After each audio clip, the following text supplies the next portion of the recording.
Good day. It is the week of May 11th, and I'm Dave Miller. This is the history segment. Sure glad you came back and joined us. We typically look at events that happen on these days in history. Then we get into articles, and in this case, we're going to do not only a presidential quote on citizenship, but we're going to dig into the actual Constitution itself for a little bit. So, events that happen on these days in history. First, there was a fire that almost destroyed St. Louis. Anybody remember what that was? We had Christopher Columbus's final voyage. We've talked during the last couple of weeks about him landing in various locations, but this is going to be his final. The first computer that beat a chess master, the Freedom Riders, and the first F1 championship. So for articles, we're going to finish that article on secret societies. We also promised that we were going to look at the 5 lost ancient cities that we're actually still looking for. And then we'll dig into the actual article on the Constitution. So, what happened today, May 11th, in the year 330? Byzantine is renamed Nova Roma during a dedication ceremony, but it's more popularly referred to as Constantinople. 1310, in France, 54 members of the Knight Templar are burned at the stake as heretics. We're going to get into who the Knights Templar were later on. 1502, Christopher Columbus leaves for his 4th and final voyage to the West Indies. 1907, 32 Shriners are killed when their chartered train derails at a switch near Surf Depot in California. 1927, the Academy of Motion Picture Arts and Sciences is founded. 1987, Klaus Barbie goes on trial in Lyon for war crimes committed during World War II. 1996, the Mount Everest disaster. On a single day, 8 people died during summit attempts on Mount Everest.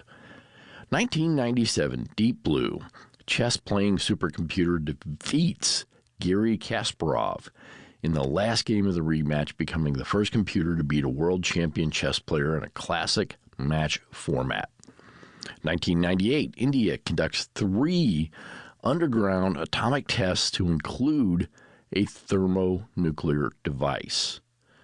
May 12, 1780, American Revolutionary War.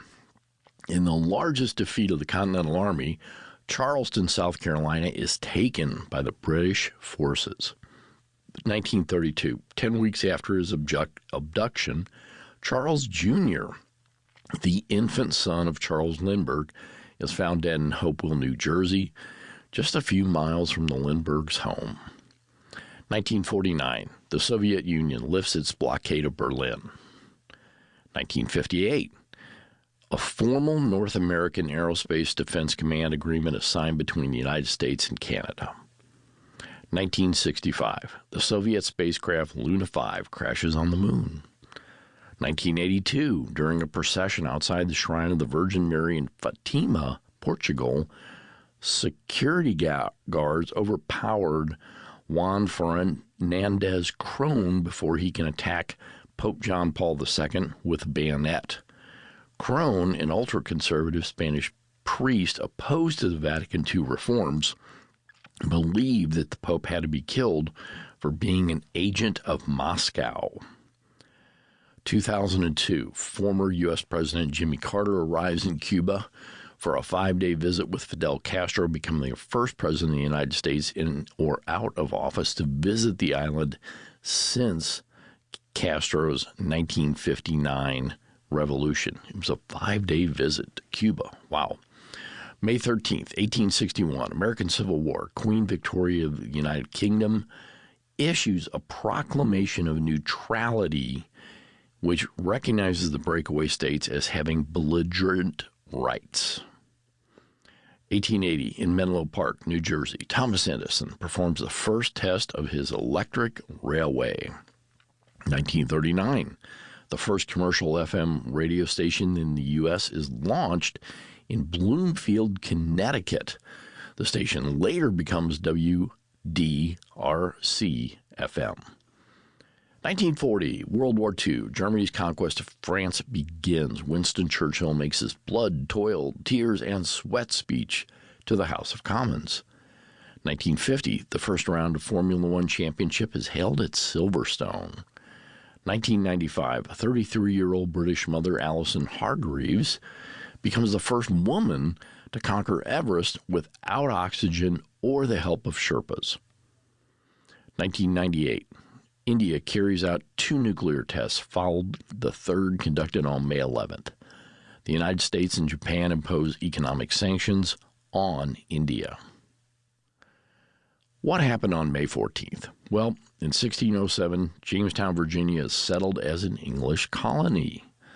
1643, 4-year-old Louis XIV becomes King of France upon the death of his father, Louis XIII. 1796, Edward Jenner administers the first smallpox vaccination.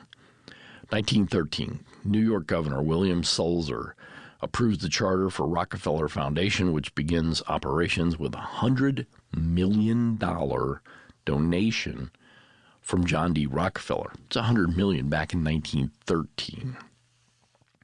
1940, long-range Soviet medium bomber, the Yermolov, takes its first flight.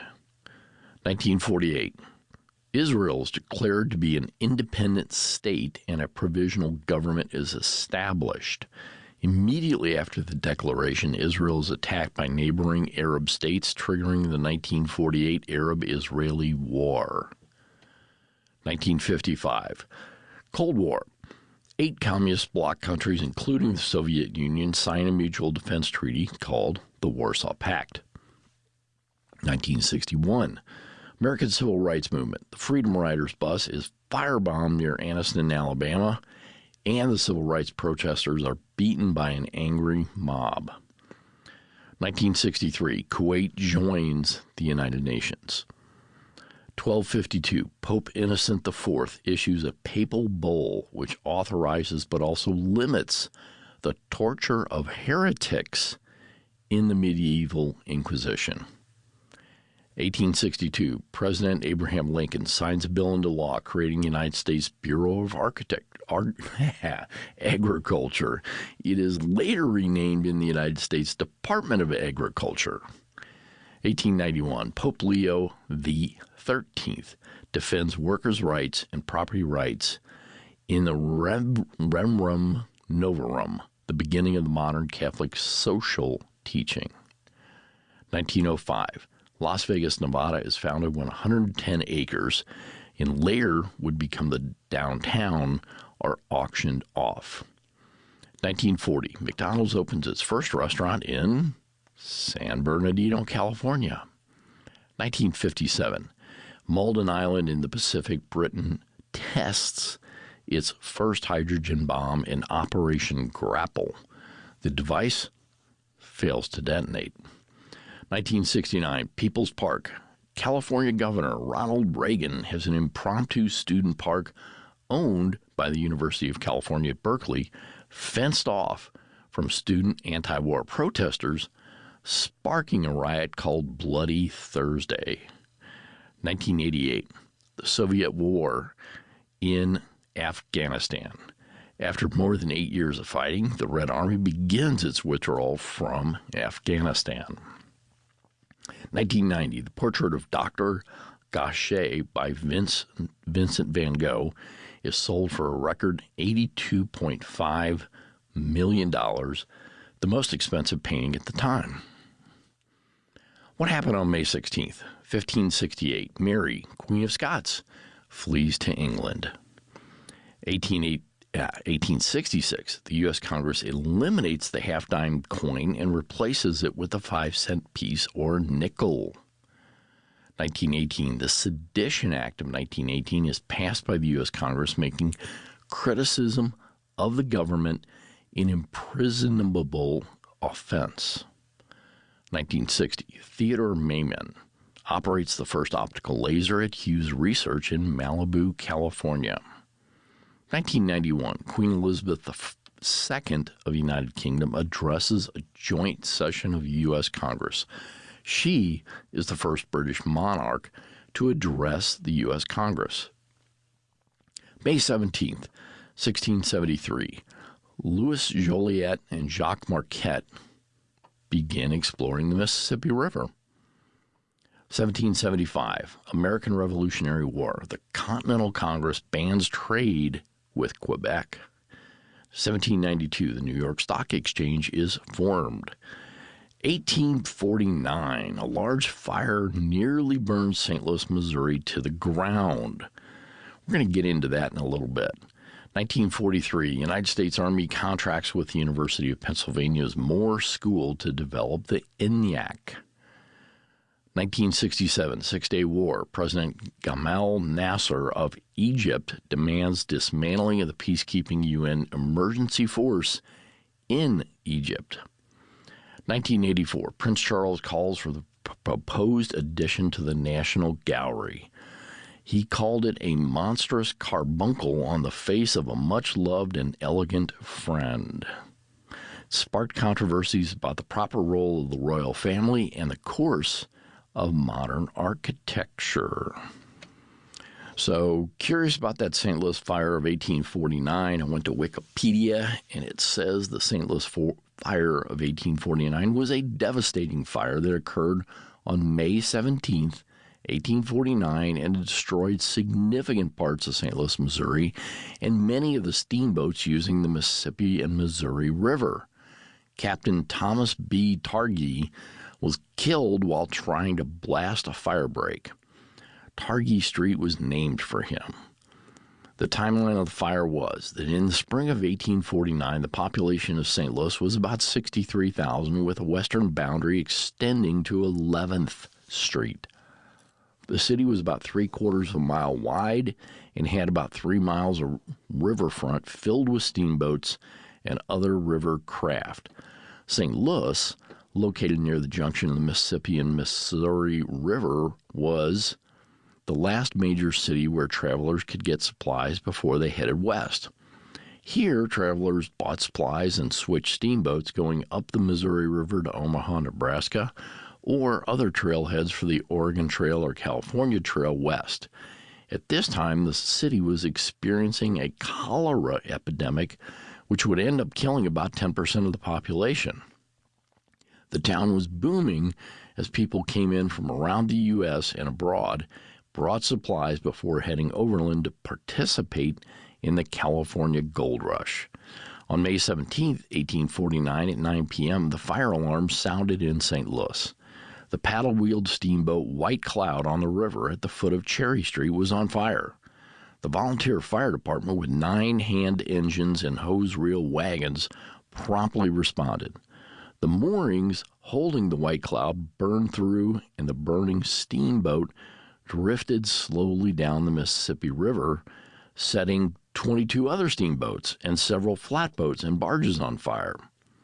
The flames leaped from burning steamboats to buildings on the shore and was soon burned everything on the waterfront levee for 4 blocks. The fire extended the Main Street westward, crossing Olive. It completely gutted the 3 blocks between Olive Street and went as far south as Market Street. It then ignited a large copper shop 3 blocks away and burned out 2 more city blocks. The volunteer firemen, after laboring for 8 hours, were nearly completely demoralized and exhausted. The entire business district of the city appeared doomed unless something was done. 6 businesses in front of the fire were loaded with kegs of black powder and blown up in succession. Captain Thomas B. Targhee of the Missouri Company No. 5 died while he was spreading power into Phillips Music Store, the last store chosen to be blown up. The fire was the largest and most destructive that St. Louis has ever experienced. When the fire was contained after 11 hours, 430 buildings were destroyed, 23 steamboats along with dozens of other boats were lost. 3 people had died, including the fire captain. As a result of these fires, a new building code required new structures to be built of stone or brick, and an extensive new water and sewage system was started.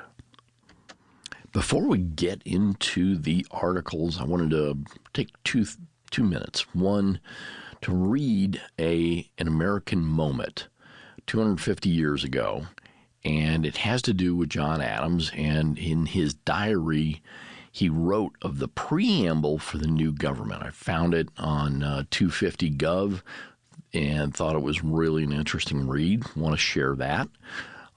First, he says the article says Congress resumed the consideration of the resolution reported from the Committee of the Whole, and the same was agreed to as follows. Resolved that it be recommended to the respective assemblies and conventions of the United Colonies, where no government sufficient to the exigencies of the affairs hath been hitherto established, to adopt such government as shall, in the opinion of the representatives of the people, best conduce to the happiness and safety of their constituents in particular, and America in general. Resolved that a committee of 3 appointed to prepare the preamble to the foregoing resolutions. The members chose Mr. J. Adams, Mr. Rutledge, and Mr.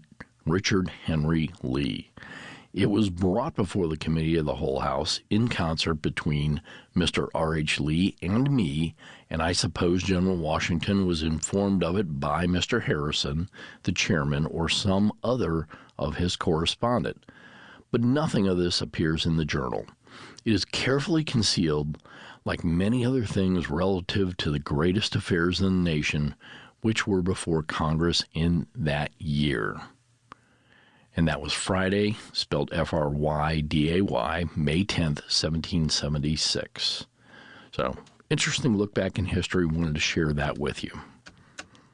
So in the news today, and many of the days in recent weeks and months, we've had a lot of conversation about the voting districts in the state of Illinois and state of Missouri, around the United States. And I wanted to go to the Constitution of the United States under archives.gov and just do a little bit of research on what the Constitution specifically says. So obviously the article, the Constitution, begins with the preamble. We, the people of the United States, in order to form a more perfect union, establish justice, ensure domestic tranquility, provide for the common defense, promote the general welfare, and secure the blessings of liberty to ourselves and our posterity, do ordain and establish this Constitution for the United States of America. I love repeating that, so you will probably hear that more. In Article 1, Section 2, it begins that the House of Representatives shall be composed of members chosen every second year by the people of several states, and the electors in each state shall have the qualifications requisite for the electors in the numerous branch of the state legislature. No person shall be a representative who shall not have attained the age of 25 years, been 7 years a citizen of the United States, and who shall not, when elected, be an inhabitant of the state in which he shall be chosen. Representative and direct taxes shall be apportioned among the states, which may be included within this union according to their respective numbers, which shall be determined by adding the whole number of free persons, including those bound to service for a term of years, and excluding Indians not taxed, and 3/5 of all other persons. The actual enumeration shall be made within 3 years after the first meeting of the Congress of the United States, and within every subsequent term of 10 years, in such manner as they shall be directed by law.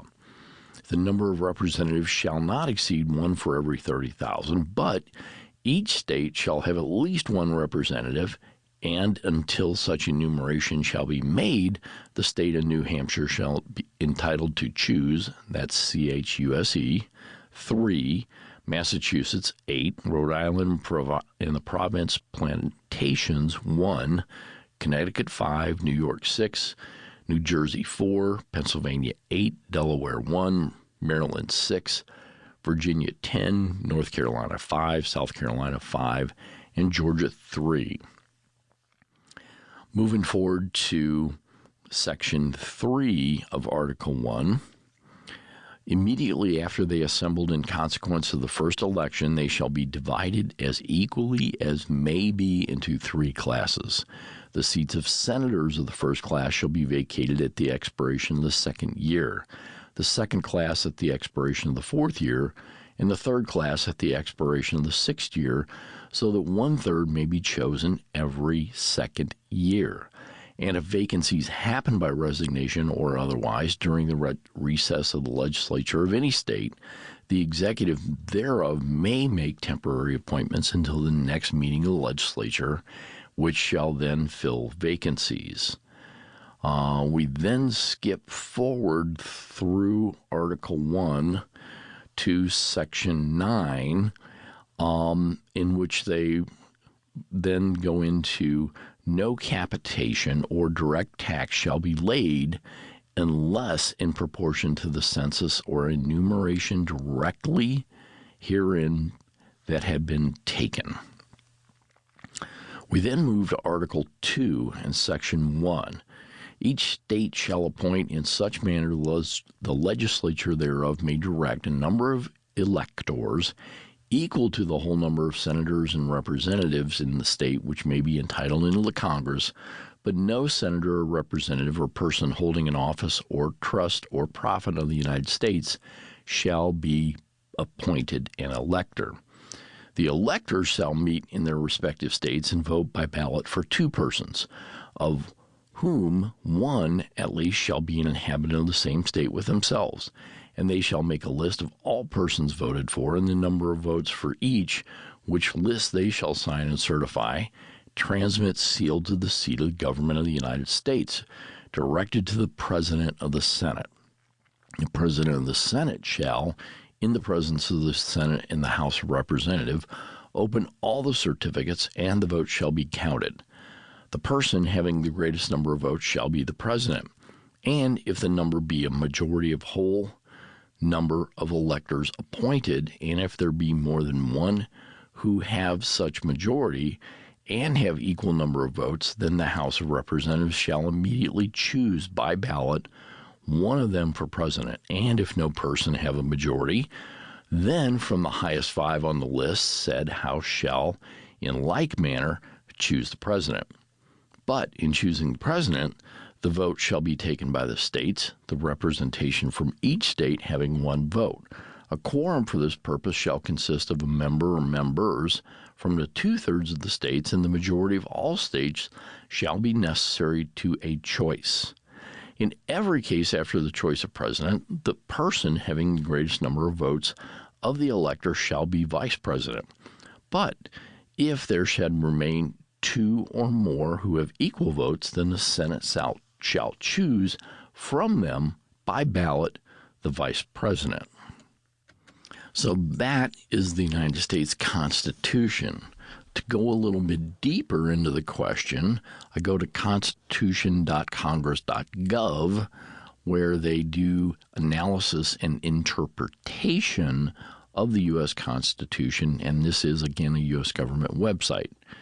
And it specifically jumps into Article 1, Section 2, where the House of Representatives shall be composed of members chosen every second year by the people of the United States, and the electors in each state shall have the qualifications requisite for the electors of the most numerous branch of the state legislature.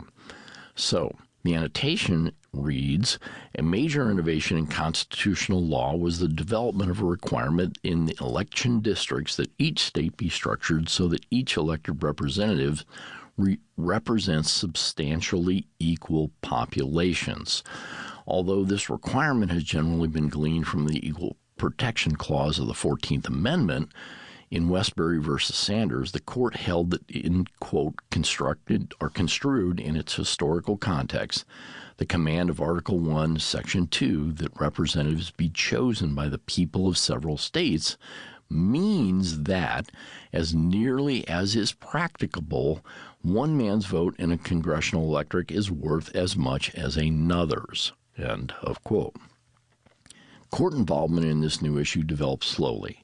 In America's early history, state congressional delegations were generally elected at large instead of by districts, and even when Congress required single-member districting and later added provision for equal populated districts, the relief sought by voters was action by the House refusing to seat members selected under the systems not in compliance with federal laws. The first series of cases did not reach the Supreme Court until the states began redistricting through the 1930 census, and those were resolved without reaching constitutional issues, and indeed without resolving the issue whether such voter complaints were justifiable at all.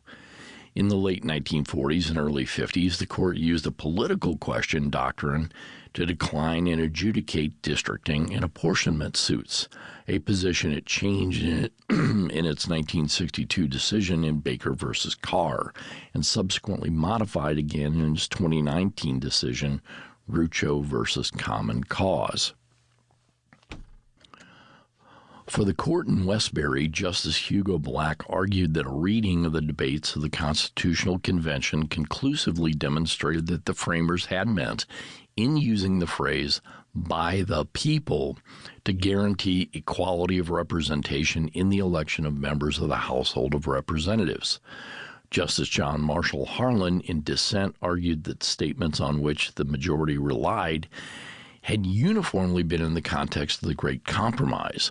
Senate representation of the states with members elected to the state legislatures, House representatives, according to the population of the states, qualified guaranteed at least one member per state, and the counting of slaves as 3/5 of persons, and not all in the context of interstate districting.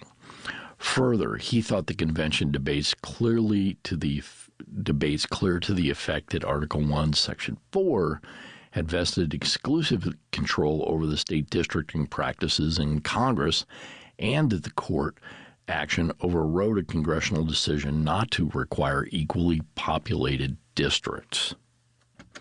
Illustrating the strictness of the standard, the court upheld a lower court's decision to void a Texas congressional districting plan in which the population difference between the most and least populous districts was 19,275 persons, and the average deviation from the ideally populated district was 3,421 persons.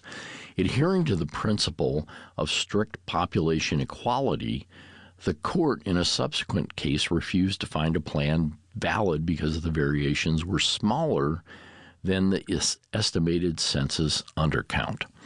Rejecting a plan, the difference in population between the most and least populous districts being 3,674 people in a state where the average district population was 526,059 people, the court opined that given rapid advances in computer technology, it is relatively simple to draw contiguous districts of equal population and at the same time further whatever secondary goals the state has. Although the Supreme Court has suggested for a number of years that complaints of unconstitutional partisan gerrymandering might be justifiable, it held in Rucho v. Common Cause that such claims were non-justifiable, saying that there was no constitutional directive or legal standards to guide the court. Quoting an earlier plurality opinion on the court said that neither Section 2 or Section 4 of Article 1 provides a judicially enforceable limit on the political considerations that the state and Congress may take into account when districting. End of article. Okay. So one of the things we've been doing the last few weeks is reading quotes from presidential candidates on citizenship. We found this in the Hoover Institution Last week we read through John Fitzgerald Kennedy. This week we've got Ronald Reagan and, quote, "But in the end, it is each citizen who is responsible for protecting the liberties set forth in the Constitution and Bill of Rights. Therefore, while Citizenship Day is a day of celebration, it is also a day of remembrance and dedication." That came from Proclamation 4949, Citizenship Day and Constitution Week on June 24th, 1982. The next quote is, "Ours was the first revolution in history of mankind that truly reversed the course of government, and with three little words: we the people." We the people tell the government what to do. It does not tell us. We the people are the driver. The government is the car. And we decide where it shall go, and by what route, and by how fast. That is his farewell address to the nation on January 11th, 1989. Another quote from the same address, also, almost the world's constitutions are documents in which governments tell the people what their privileges are. Our Constitution is a document in which we, the people, tell the government what it is allowed to do. We, the people, are free. This belief has been the underlying basis for everything I've tried to do in the past 8 years. That ends the quotes from Ronald Reagan. So going to the regular articles, last week we started on one from History.com written by Jessica Pierce Rottendani, and she wrote about secret societies that have remained shrouded in mystery. Discover the intriguing history, enigmatic rituals, and hidden knowledge of renowned secret societies such as the Knights Templar, the Freemasons, the Skull and Bones, and of course, the Illuminati. We were able to read through the Knights Templar, and we learned that in 1118 there was a French knight, and he created the Poor Fellow Soldiers of Christ in the Temple of Solomon, or the Knights Templar for short. They were headquartered at Temple Mount in Jerusalem, and members pledged to live a life of chastity, obedience, and poverty, abstaining from gambling, alcohol, and even swearing. So at that point, this is a different view of the Knights Templar than what we typically see in the movies today. Next, we're going to go to the Freemasons. The Freemasons loom large in American history. After all, 13 of the 39 men who signed the U.S. Constitution were Masons. Founding fathers like George Washington, James Monroe, Benjamin Franklin, John Hancock, and Paul Revere all counted themselves as members of that fraternal order. But who are the Freemasons? Well, the Freemasons can trace their roots to the Middle Ages in Europe, when most craftsmen were organized into local guilds. Cathedral builders, by nature of their profession, had to travel from city to city. They identified one another via signs of their trade, like the builder's square and compass in the Freemasonry's now iconic symbol. The earliest reference to the Masons was in Regis' poem, or Halliwell manuscript, which was published in 1390. But Freemasonry, as we know it today, was founded in 1717, when 4 London lodges merged to form England's first Grand Lodge. Freemasonry quickly spread across Europe and to the American colonies. Freemasonry is not a religion, though members are encouraged to believe in a supreme being or a grand architect of the universe. Masonic temples and secret rituals have brought them into conflict with the Catholic Church. The Church first condemned the Freemasons in 1738 and has gone on to issue 20 decrees against them. In 1985, Roman Catholic bishops restated over 200 years of strictures in the face of an increased number of Catholics joining the order. the church wasn't their only enemy. The secrecy of the Masons garnered such distrust in early America that it inspired America's first third party, the Anti-Masonic Party. And the article includes a depiction of a Masonic ritual taking place in New York Masonic Lodge somewhere around 1900, and it shows men in what appear to be kind of Egyptian headdresses, many of them masked, many of them swinging incense on incense holders on chains and other incense burners, and one is laying on top of a sarcophagus. So very ritualistic.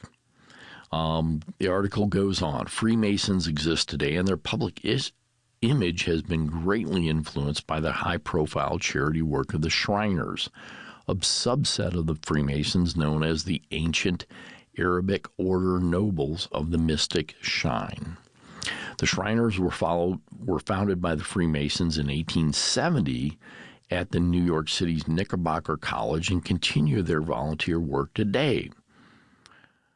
The rituals around becoming a Freemason are shrouded in secrecy, but have entered the public imagination in film and TV, and they were even parodied on an episode of The Simpsons. Membership is open to all males over the age of 21, and women can join an associated group called the Order of the Eastern Star. According to the New York Times, aspiring members must ask to join and cannot be otherwise approached, as summed up in a recruiting slogan, "All you have to do is ask." If you do get in, you'll be in good company. Famous Freemasons include Mozart, Winston Churchill, Davy Crockett, Franklin D. Roosevelt, and John Wayne. The square and the compass, that is the symbol of the Freemasons. And the right angle of the builder's square is joined by a compass, the central tool in geometry, which, according to some experts at MIT, is represented by the G at the heart of the symbol. Others have interpreted the G as a representative of God, the grand architect of the universe. Then we go to the Eye of Providence, and the Eye of Providence is the one on the dollar bill where on the back there's a pyramid, and at the top of the pyramid, the very, very top point, there is an all-seeing eye in the pyramid, and it is shown to shine more than the rest of the pyramid. So the view of the all-seeing eye is a Masonic symbol that has been sharply debated. Long before the Freemasons, Egyptians used the Eye of Horus. The all-seeing eye appears repeatedly in Renaissance art as a symbol of Christianity and God's watchfulness. But organizations like the Philadelphia Federal Reserve claim Freemasons Henry Wallace and Franklin D. Roosevelt purposefully chose it when they redesigned the dollar bill in 1934. According to George Washington Masonic National Memorial, the all-seeing eye is a Masonic symbol of the watchful care of the supreme architect that began appearing in printed Masonic literature in the mid-1700s. End of article. Now we're going to go to the Skull and Bones. And we show first a picture of the Skull and Bones member from the class of 1861.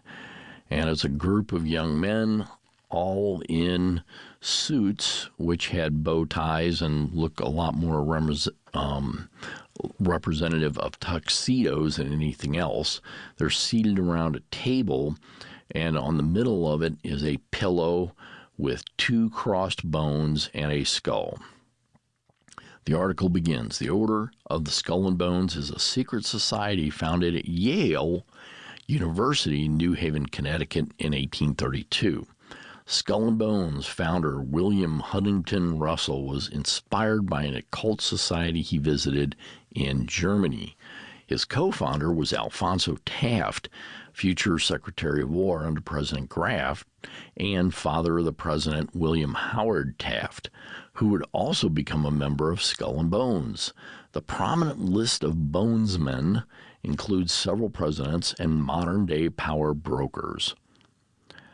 Each year, 15 members at Yale are tapped to join Skull and Bones.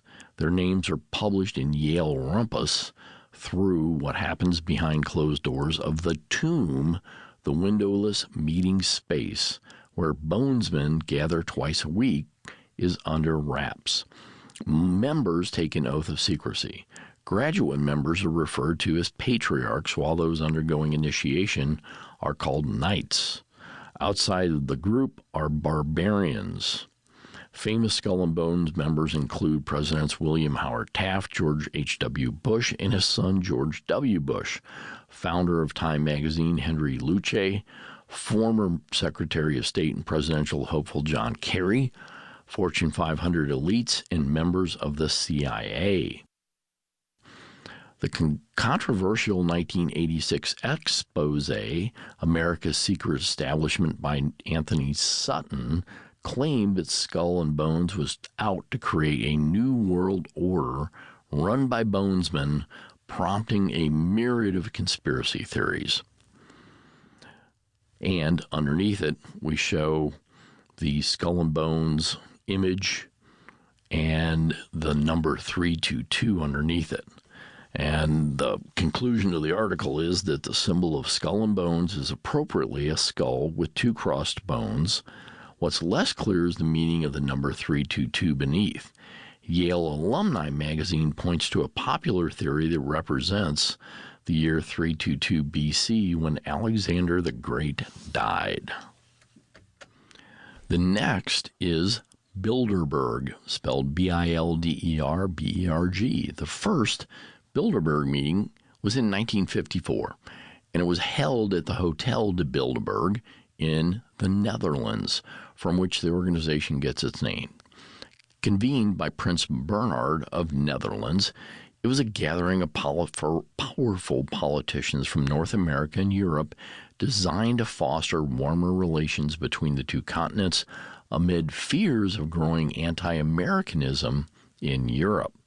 While not a strictly secret society like the Illuminati or Freemasons, Bilderberg's high-profile attendees, previous guests have included Bill Clinton, Margaret Thatcher, and Angela Merkel, Tony Blair, Henry Kissinger, and its use of Chatham House rule blocked attendees from sharing what happens in meetings and gives the group an air of mystery. Journalists are barred from reporting on it. Meeting minutes are not released. Bilderberg attendees are selected by a dedicated international committee. Every year, about 120 to 140 people are invited, with 2/3 coming from Europe and 1/3 from North America. The Washington Post reports that while backgrounds in government and politics are most common, attendees from fields like academia, finance, media have also been included. Conspiracy theories. The level of secrecy surrounding the Bilderberg meeting has been given rise to many rumors, including the unproven theories that Bilderberg attendees are behind the creation of the European Union, the invasion of Iraq, the bombing of Serbia, and others, reports the New York Times. Conspiracy theorists have painted the group as plotting a new world order. Their official website maintains, thanks to the private nature of the meeting, the participants take part as individuals not in any official capacity and hence are not bound by the conventions of their office or pre-agreed positions. Publicly known topics for the conversations for this year Bilderberg meeting are Brexit, cybersecurity, and climate change. What happens behind closed doors of these secret societies has caused debate for centuries. What's clear is they continue to spark the imagination and curiosity of the public. Last, we go to the Illuminati, and I had found a second article on the Illuminati written by Betsy Goldham Kellum, published on April 28th, 2026. And I thought it was a lot more interesting article, so I'm going to insert that into this part of the segment. And the Illuminati began as a secret society with Enlightenment ideals. Its legacy has then taken on a life of its own. The article begins, if someone mentions Illuminati in everyday conversation, no doubt fabulous and fabulist things rush to mind.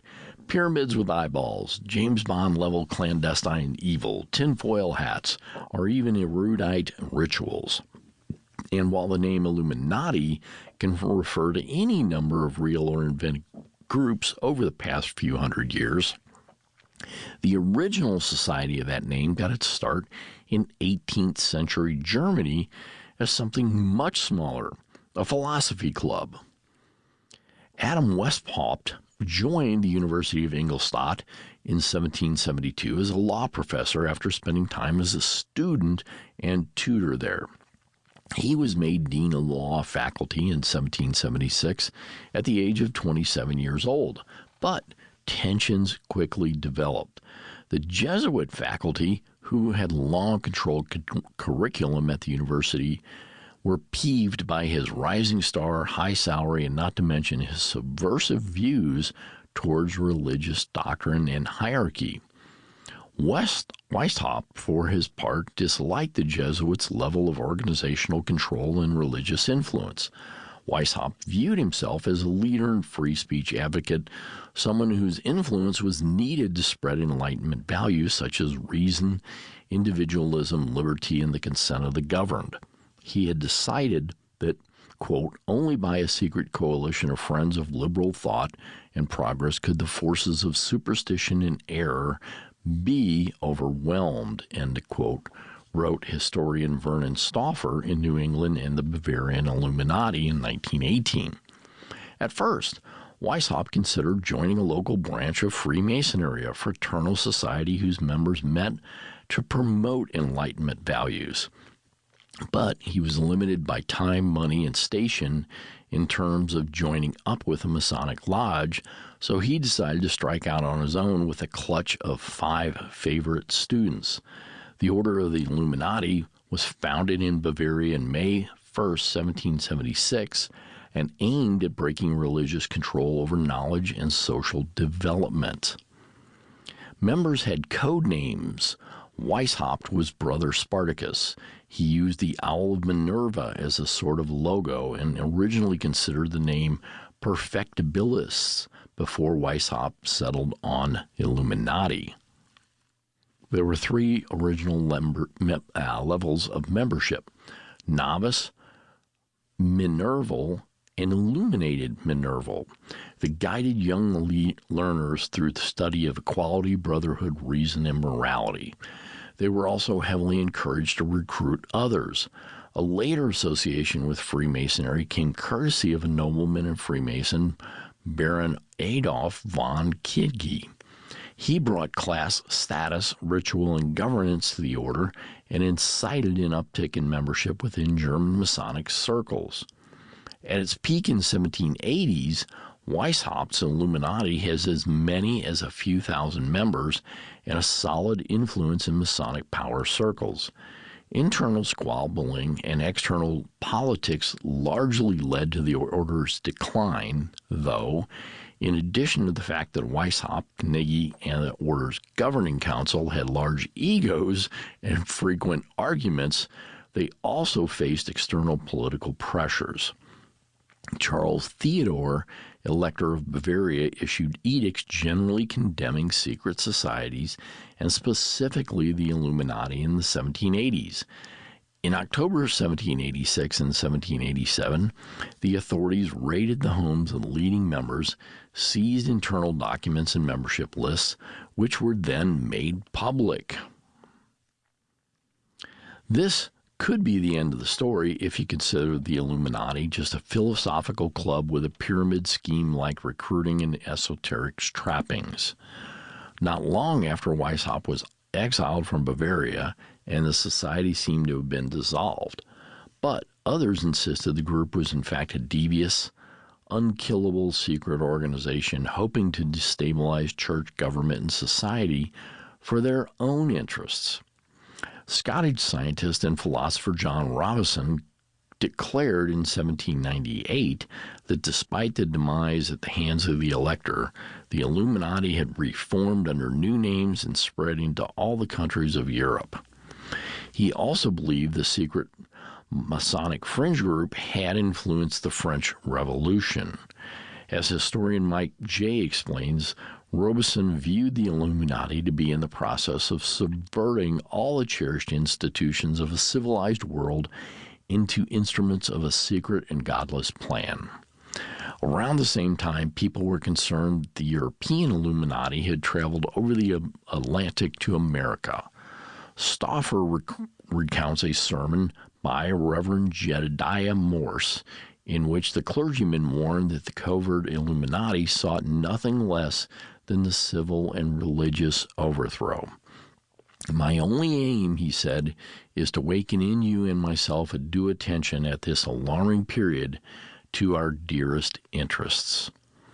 Illuminati conspiracy theories did not go away. Into the 20th century, expansionist theories of global influence became a staple of anti-Semitic, anti-communist, segregationist, and religious right-wing politics. In the 1930s, two English women named Nesta Webster and Edith Starr Miller, a.k.a. Lady Queensborough, engaged in the study of secret and occult traditions, including the Illuminati. They connected to secret fraternal societies to the idea of a nefarious, occult, and predominantly Jewish one-world government cabal. In 1935, fundamentalist activist Gerald Winrod called Weishaupt a human devil and warned the Illuminati not only still existed, but sought the breakdown of the world. So at this point in the article, there's an illustration of the Illuminati pyramid, and basically what it is a large owl with the wings spread, and is over a circle where the pyramid and the all-seeing eye are in it, and it's surrounded kind of by a template on the outside. Over time, the symbols associated with Freemasonry, such as the Eye of Providence, became widely conflated with Illuminati in popular culture, amplified by modern fiction like Dan Brown's Da Vinci Code. With increasing globalization and social complexity, people turn to the idea of the Illuminati to explain the unexplainable or create a faceless big bad. Author Michael Barkham points out that ironically, in the anti-Illuminati crowd might have done more for the group than its 18th century adherents. They insisted that it had never died, and its dissolution was only apparent that the ultimate act of clandestine, it has survived its own death. End of article. Isn't it interesting how you look back at history and tease out the actual facts? It's fairly different than what the popular theory is today. We're also going to look at an article from History.com, Crystal Ponte, published April 21, 2026, 5 ancient cities that we're still looking for. Despite modern technology, archaeologists haven't been able to find these ancient sites. And we're going to begin with kind of a prelude here. The ancient world once thrived with cities that shaped empires and economies. While some of these capitals and urban centers like Petra and Pompeii have been found and excavated, others remain missing, known only through old texts and scattered clues that confirm they existed, but not where they stood. As British archaeologist Austin Henry Layard wrote of these ancient sites, he pursued, the great tide of civilization has long since ebbed, leaving these scattered wrecks on a solitary shore. From Mesopotamia to Egypt and across the Middle East, these cities remain the focus of ongoing search and study, each shaped by forces that have made them difficult to recover. The first is Akkad, Mesopotamia. Few ancient cities remain as elusive as Akkad, the capital of the Akkadian Empire, formed by Sargon the Great around 2334 BC. Despite its central role in the rise of one of the first empires, Akkad's precise location has never been identified. Part of the challenge lies in the nature of the Mesopotamian settlement itself. Unlike cities continuously operated for millennia, Akkad might have had a relatively short lifespan, as it likely collapsed around 2154 BC.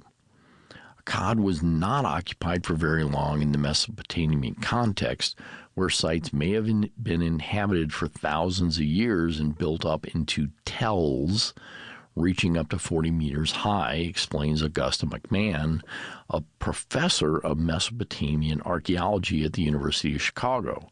After abandonment, likely after a few centuries, the ruins of Akkad would not have been particularly significant, perhaps only a few meters high. The relatively modest might be explained why the city vanished. Over the past 4,000 years, low-lying remains could have been erased by shifting river courses, buried beneath layers of alluvium, which is loose sediment, or gradually worn away by climate change, farming, land development, etc. Akkad does not appear to have been especially large in area, which would have made it more vulnerable to being obscured or destroyed over time. The second is the city of Ichtaweh, which is ancient Egypt, established by Pharaoh Amenemhat I. Ichtaweh once served as the seat of power during Egypt's Middle Kingdom from about 1985 to 1650 BC. We know from ancient texts, such as the Victory Stela of Paya, as well as archaeology, approximately where Ichtaweh was, explains Joseph Wagner, professor of Egyptian archaeology at the University of Pennsylvania. It was likely adjacent to the Nile, on other watercourses in a slightly elevated terrain, or adjacent to the floodplain, since it has been shaped by millennia of gradually built-up silt, sand, and clay deposited by repeated flooding over the past 4,000 years. Memphis, one of Egypt's most important cities, now lies largely hidden behind the accumulated sediment. Wagner notes that Ichtaweh is likely somewhere to the east of Lisset, but entire sections of the city might be gone. Any parts of the city or surrounding habitation that lay on the east bank was likely entirely destroyed as the river changed channels and moved eastward. Finding it would require large-scale subsurface exploration, including coring, remote sensing, and geoarchaeology efforts that have yet to be undertaken at the necessary scale.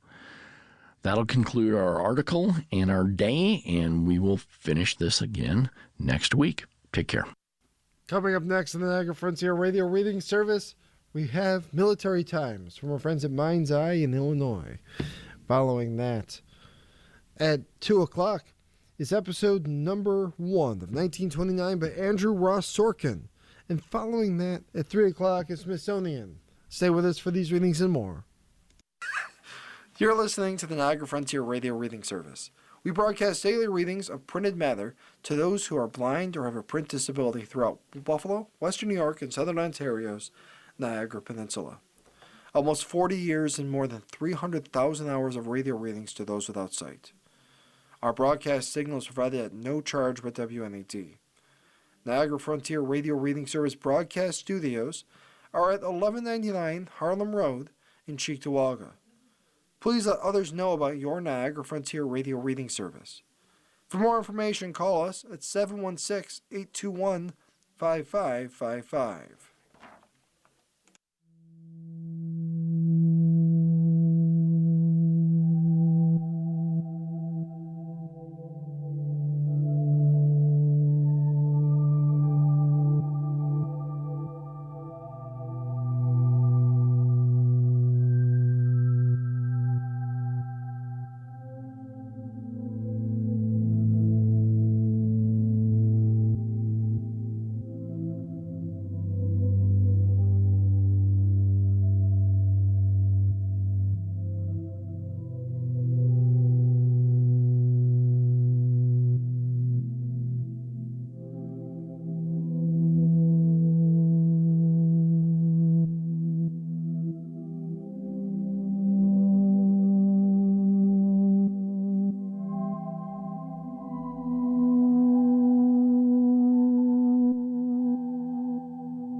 This program is intended for a print-impaired audience and is brought to you by Mind's Eye. To the Military Times. My name is Mark Love. And our first article comes from the front page, dated May 13th, 2026. U.S. Army recovers remains of second soldier reported missing during Moroccan exercise.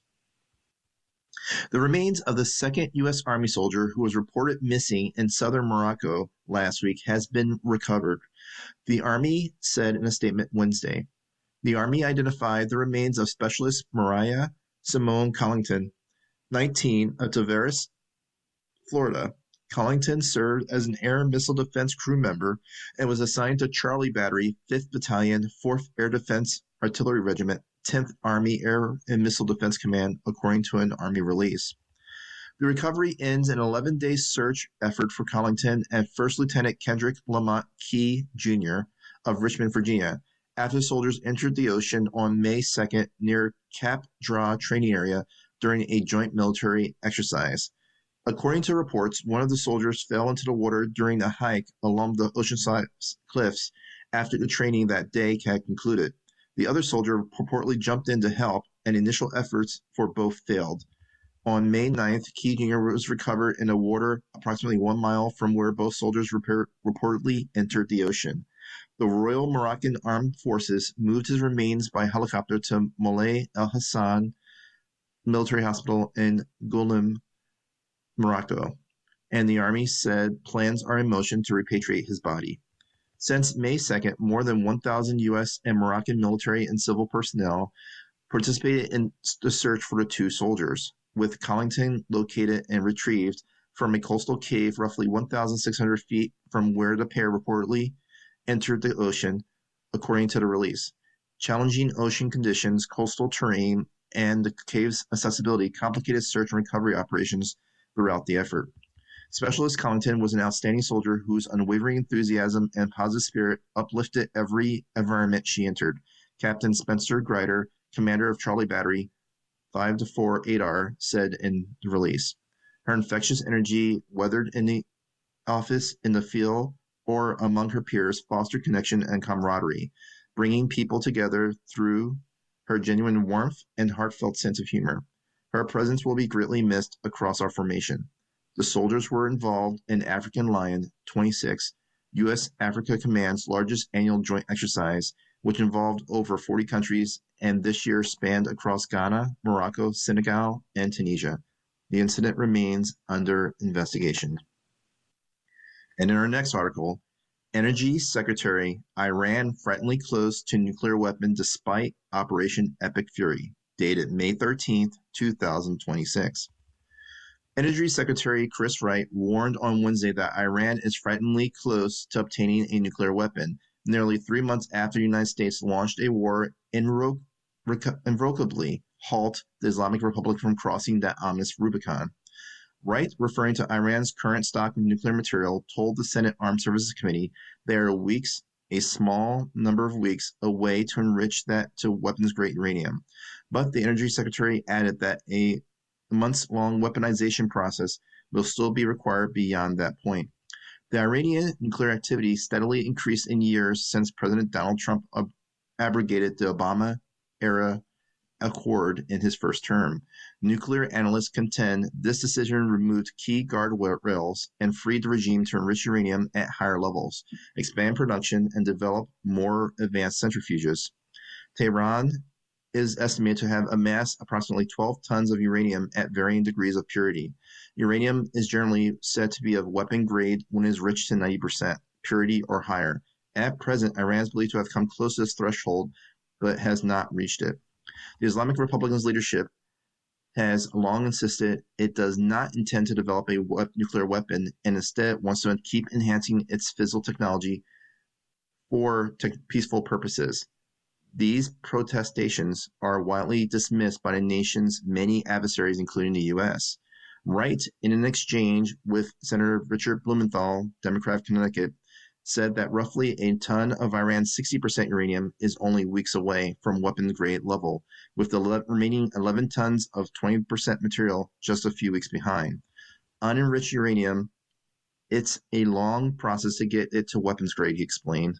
But when you're at 60%, although numbers don't sound that way, you're way more than 90% of the way there for the enrichment necessary for weapons-grade uranium. Very close. 20% uranium, which they also have a lot of, is far along as well. Wright concluded, it's very concerning.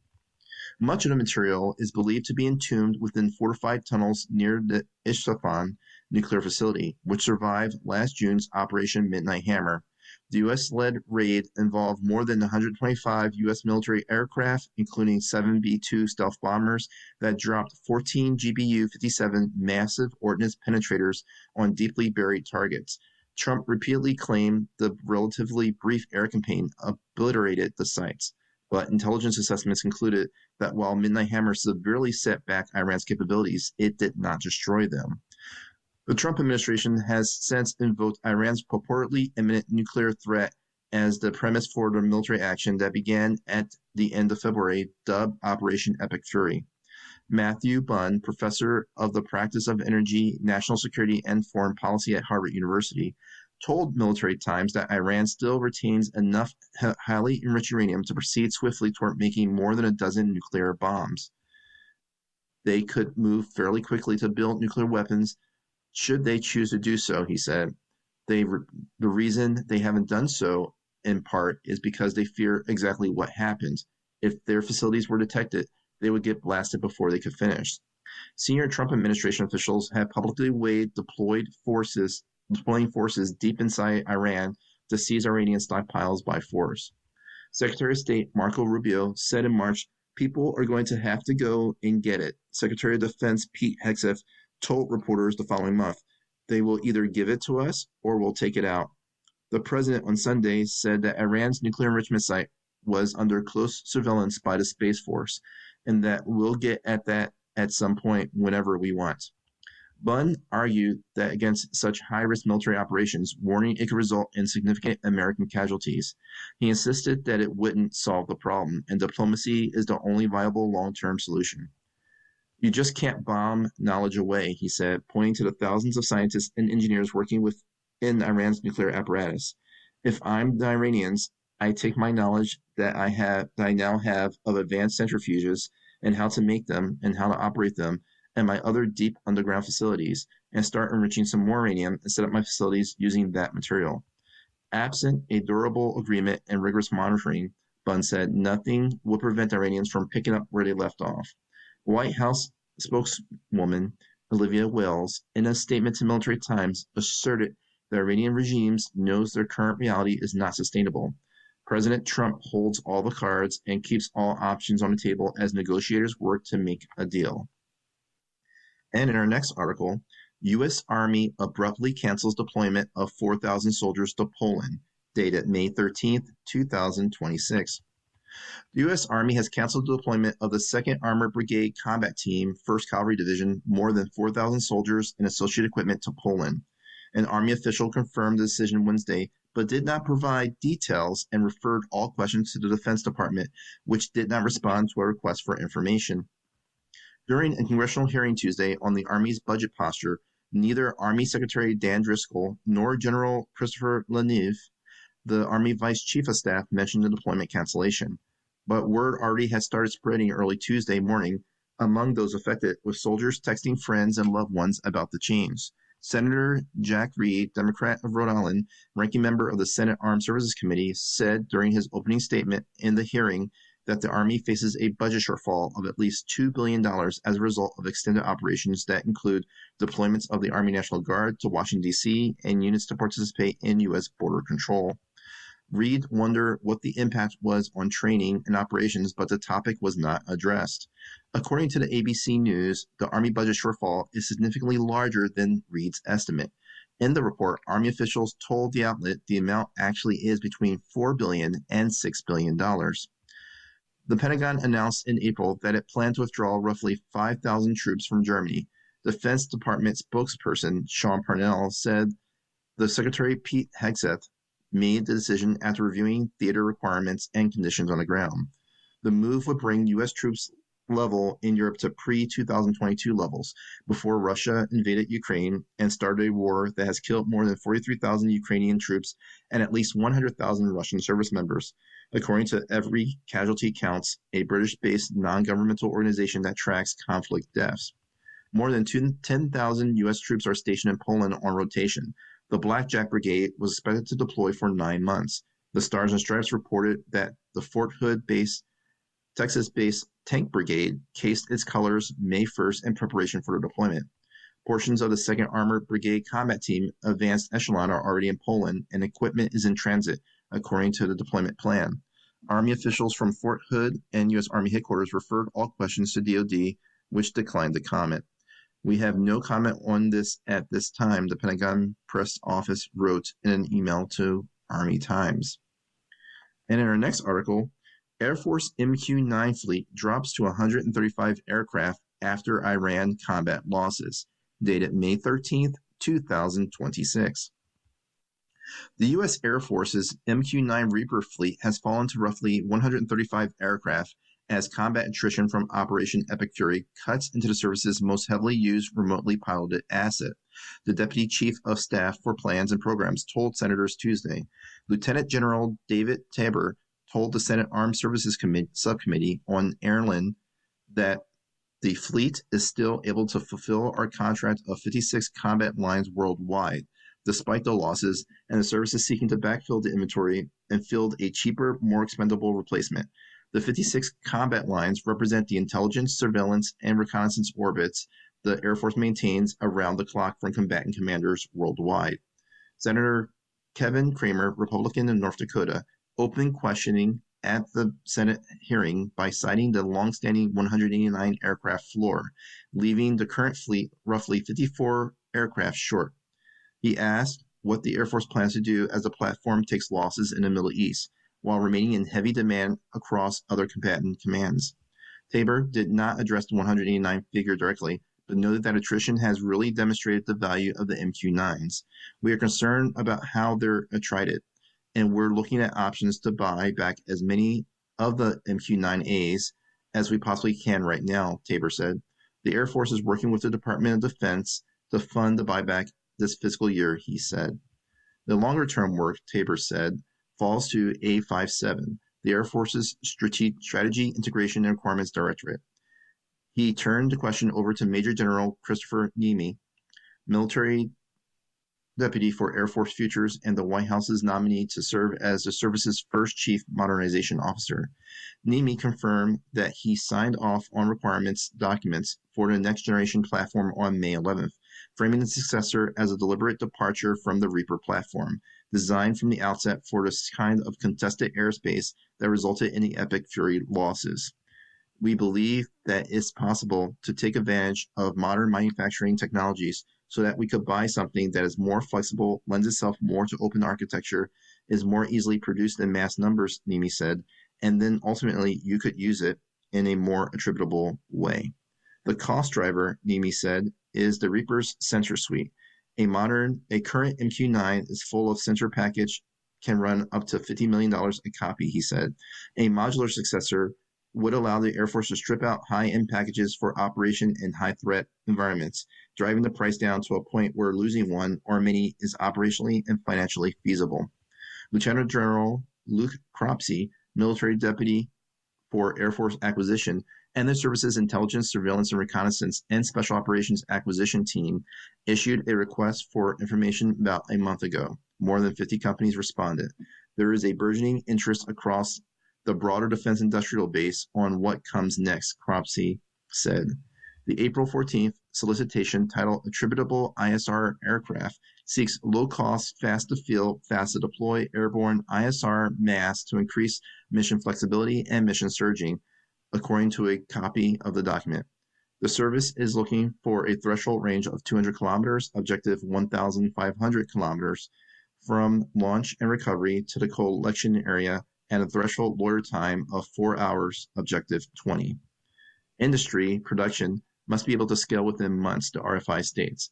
Those specs suggest a smaller, simpler aircraft than the MQ-9, one that trades the Reaper's exquisite sensor suite and long combat radius for cost, speed of fielding, and what NIMI calls affordable mass in his opening statement.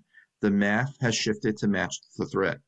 The MQ-9 has been Air Force's workhorse drone for surveillance and strike missions in the U.S. Central Command for nearly 2 decades, but the aircraft was built for the uncontested skies of the post-9/11 counterterrorism era.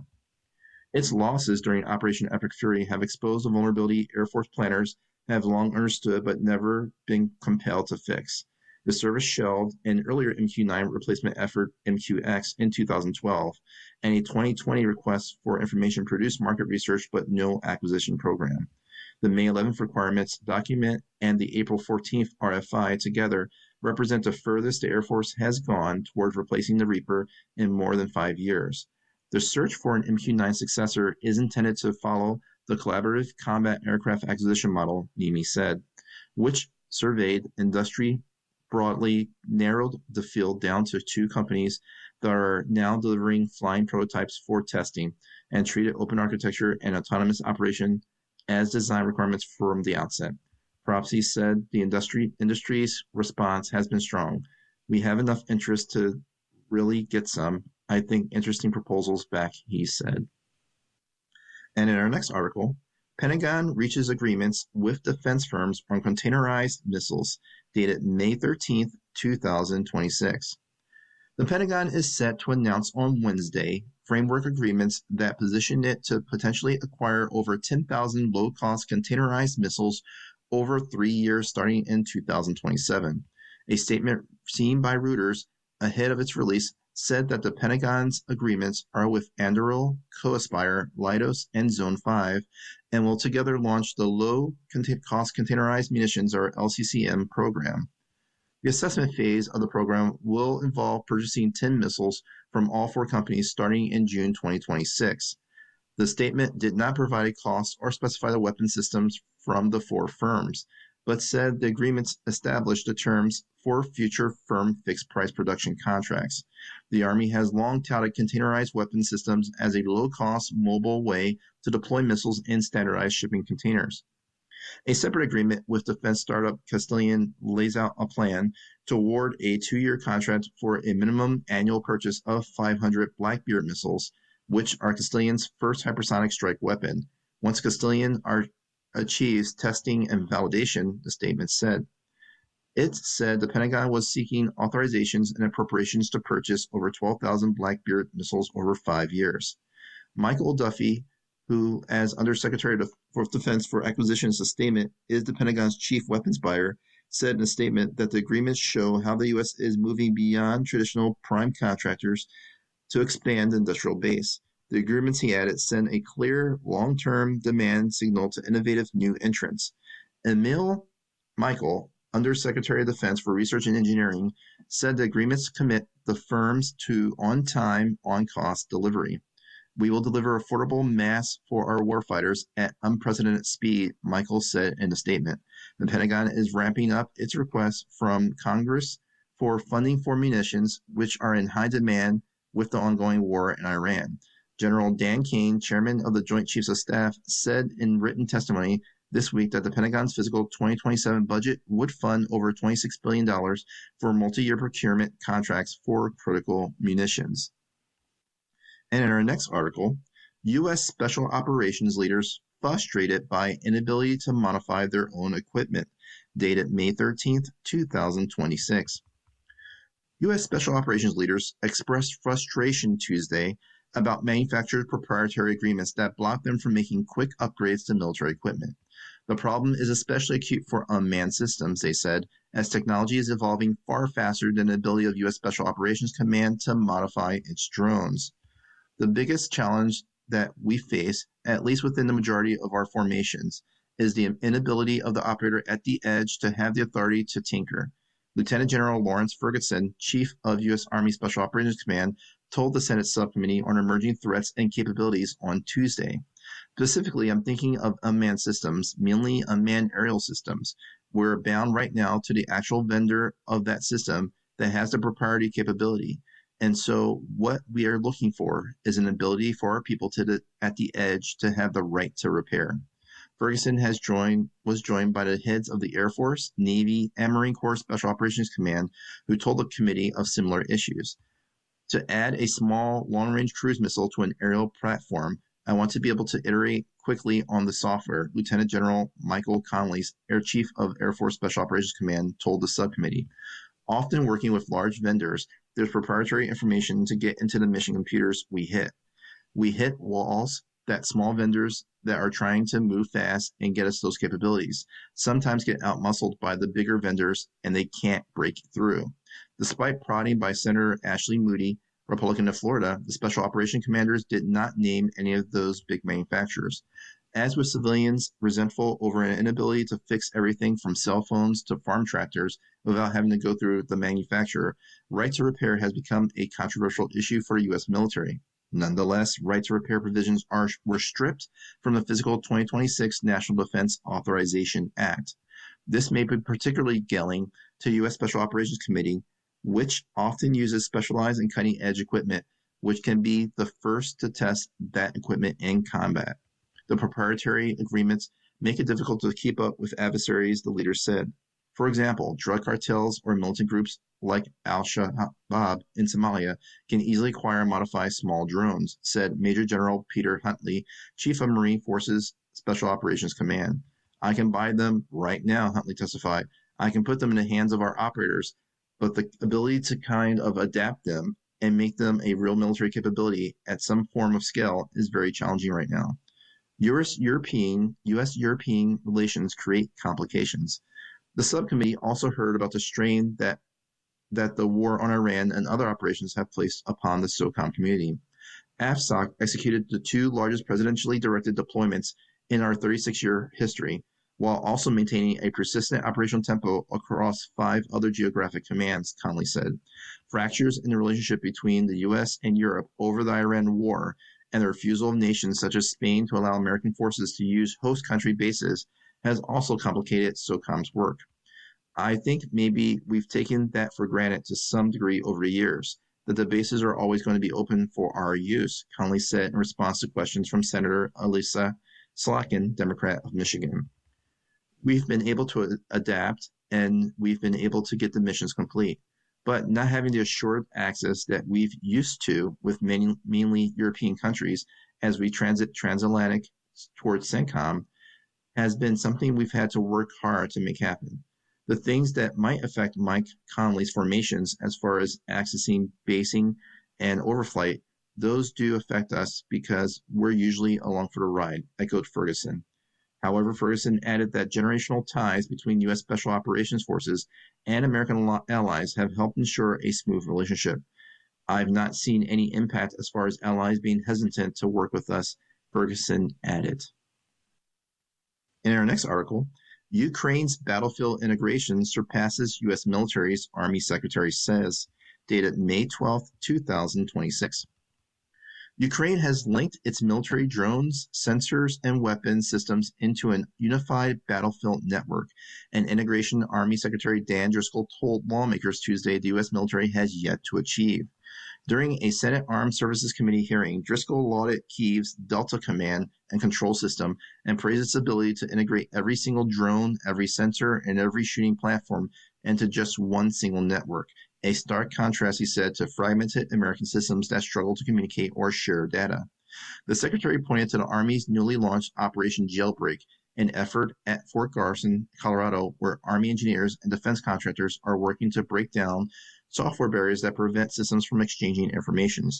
The ability to quickly share information across systems on a battlefield allow forces to move targeting data between drones, sensors, and striking systems, therefore speeding up how fast a military can identify and then attack a threat. For decades, our budget process incentivized companies to protect their intellectual property at all costs, a process, Driscoll said, that created walled gardens in the country's command and control infrastructure. Driscoll's comments underscore just how heavily the American military is studying lessons from Ukraine as it adapts to a modern battlefield that is inundated with drones and electronic warfare. Army leaders have increasingly framed battlefield networking as crucial to future wars as the volume of data inputs have grown. Officials earlier this year, informed by the Russia-Ukraine war, warned that a future large-scale conflict in Europe could involve processing around 1,500 targets per day, a pace beyond that any human could manage. Defense companies agreed to send Army equipment, scientists, and engineers to Fort Carson so the service could start integrating systems. Driscoll told the committee, saying, "We will force our way through the firewalls, link every system, and achieve true right to integrate." The Secretary last week said in a social media post that the effort to digitally connect the Army systems would be the biggest hackathon in the service's history, aimed at breaking open these historically siloed systems to accelerate decision-making and give our soldiers the decisive edge required to win on the modern battlefield. Driscoll initially said in his post that some of the industry's partners, including Boeing, Palantir, Lockheed Martin, and Anduril Industries, among others, before the committee, he later said that by the day 10 of the exercise, 30 to 50 companies had come on board. Thousands of pieces of equipment would be jailbroken, he said, which practically means all of them will be able to share information out of the system and receive information into the system. Once that could be done, Driscoll said, the Army could start using generative artificial intelligence to facilitate decision-making, a model he said that Ukrainians have been using for the entire war. When asked why the Army has taken 5 years to start integrating systems, Driscoll shouldered the responsibility for not moving faster, but said that American bureaucracy presents a challenge. However, Driscoll also noted that the U.S. comes with deep infrastructure and that he said can be harnessed to move powerfully and quickly. We have basically the entire defense industrial base now moving, he said.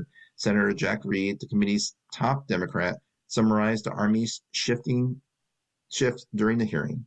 "When I served in the military, the mantra was shoot, move, and communicate," Reed said. "Today is communicate so you can shoot and move."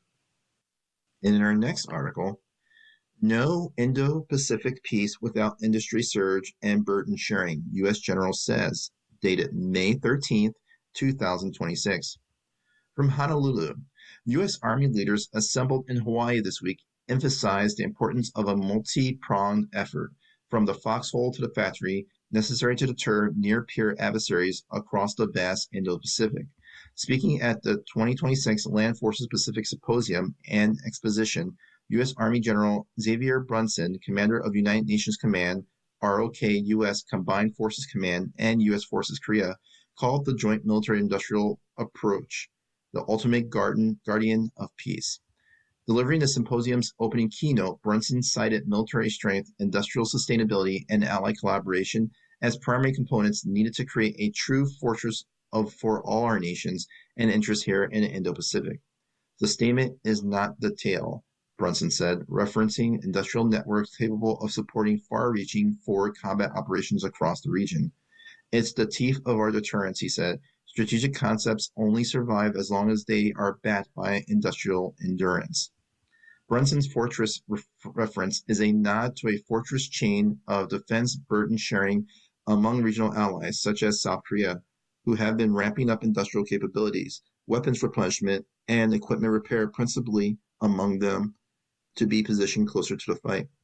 Korean dry docks have already overhauled the USNS Wally Shira and Cesar Chavez, with 2 more in a queue. He said, citing maintenance the ROK has completed on U.S. ships.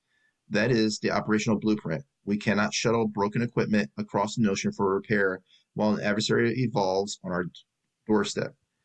That type of burden sharing," Brunson said, "complicates every adversary calculation." For its part, the Trump administration has increasingly pushed for allies to take on more responsibility for regional defense spending.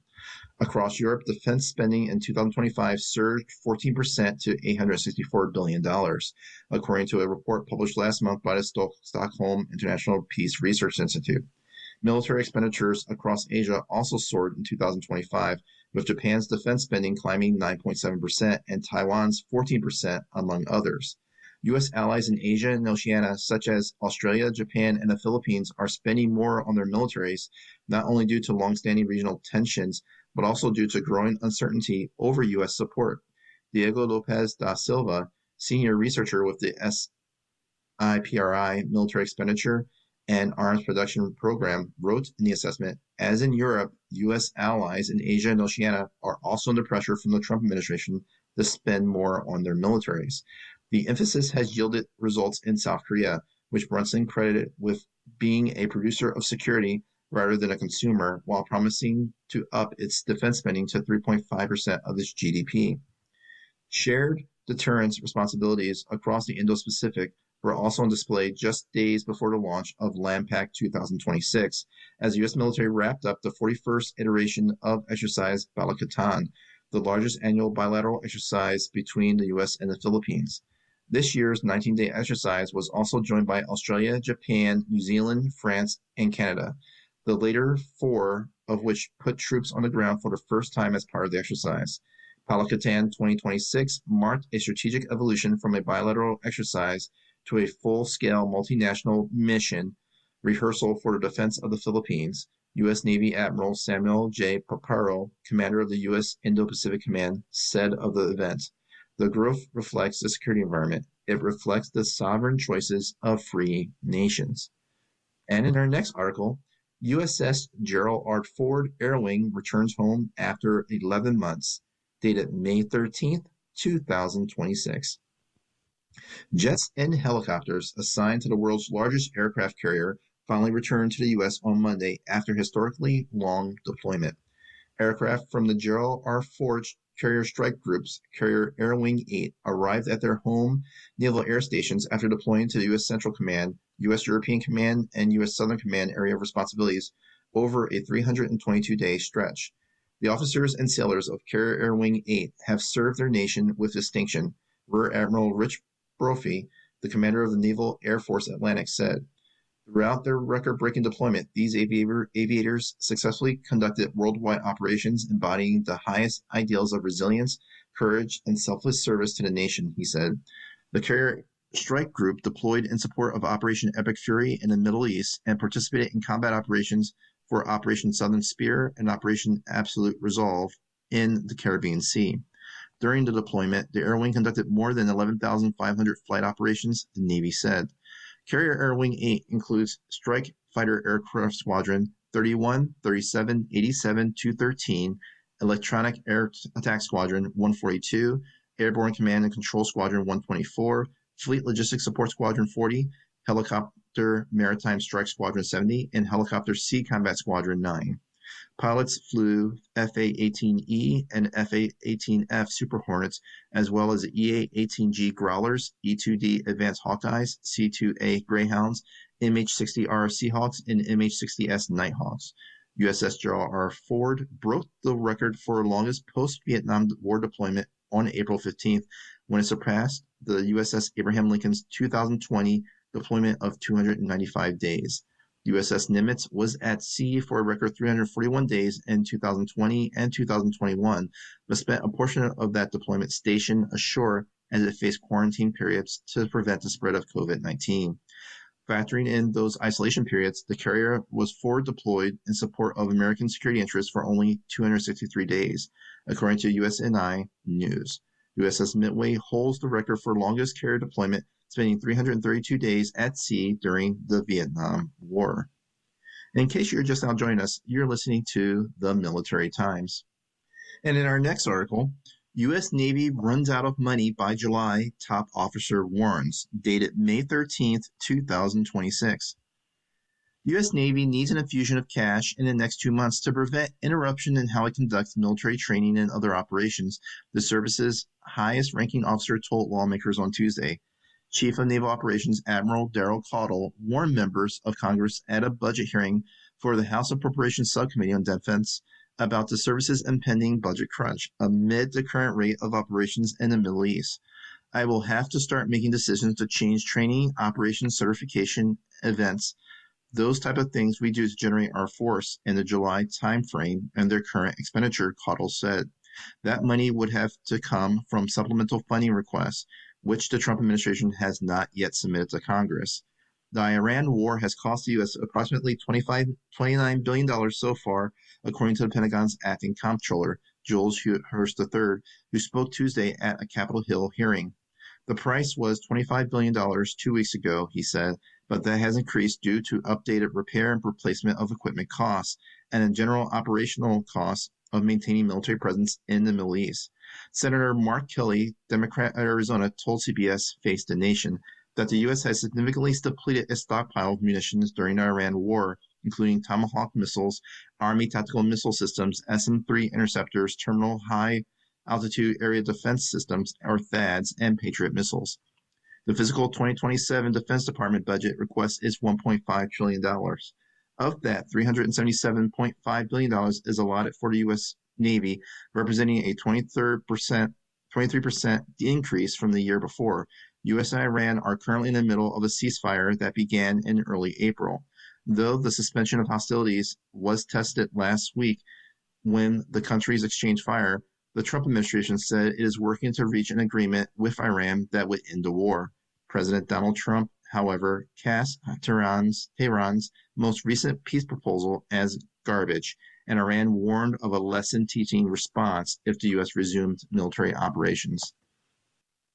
And in our next article, role of Indo-Pacific air defenders has evolved dramatically, U.S. Army commander says, dated May 13, 2026. From Honolulu, though they once occupied the fringes of operational conversation, one of the U.S. Army's most in-demand and increasingly popular jobs is now that of the Indo-Pacific Air Defender. Speaking at the 2026 Land Forces of the Pacific Symposium Exposition in Hawaii, U.S. Army Brigadier General William Parker, commander of the 94th Army Air and Missile Defense Command, joked that he remembers as a young officer standing outside at a headquarters building adorned with a sign that read, "We'll work for food," a stark contrast in how the AAMDC is now perceived today as tensions surge across the Indo-Pacific. "But now I'm a cool guy," Parker added. "We are very, very much demanded resource globally because of the challenges within the operating environment that we face.